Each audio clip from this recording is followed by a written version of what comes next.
யானையின் கர்ப்பமும் சிலந்தியின் வலையழிப்பும். அடர்ந்த காடு, பலம்.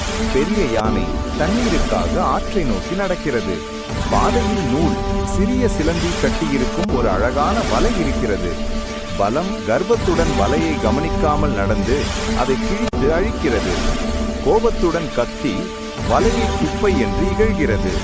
நூல், சிலந்தியின் அறிவுரை. நூல், சிலந்தி கீழே இறங்கி வருகிறது.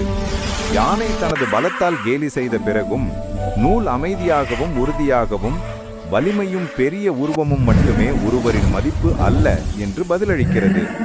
பலம் அதை புறக்கணித்துவிட்டு அங்கிருந்து செல்கிறது. பலம் பள்ளத்தில் விழுதல். மறுநாள் பலம் உணவை தேடி செல்கிறது.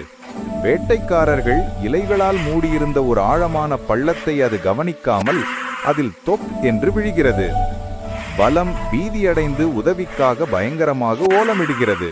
ஆனால் அதன் பலம் பள்ளத்திலிருந்து வெளியேற உதவவில்லை. நூல் சிலந்தியின் மீட்பு முயற்சி.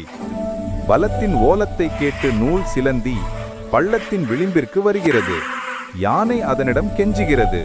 நூல் தயங்காமல் அருகிலுள்ள வலிமையான மரத்திலிருந்து பள்ளத்தின் விளிம்பிற்கு ஒரு வலுவான நூலை திரிக்கிறது.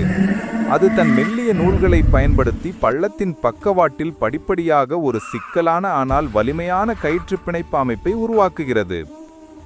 பள்ளத்திலிருந்து வெளியேறுதல். நூல் யானையிடம் கயிற்று கோபுரத்தை பற்றி பிடித்து வெளியே வரச் சொல்கிறது. பலம் தன் தும்பிக்கை மற்றும் கால் விரல்களை பயன்படுத்தி நூலின் மெல்லிய ஆனால் உறுதியான பிணைப்பை ஆதரவாக பிடித்து மெதுவாக பள்ளத்திலிருந்து மேலே ஏறி தரையை அடைகிறது. பலம் மன்னிப்பு கோரி நட்பு கொள்ளுதல். தரையை அடைந்த பலம் பணிவுடன் நூலுக்கு முன்னால் தலைவணங்குகிறது.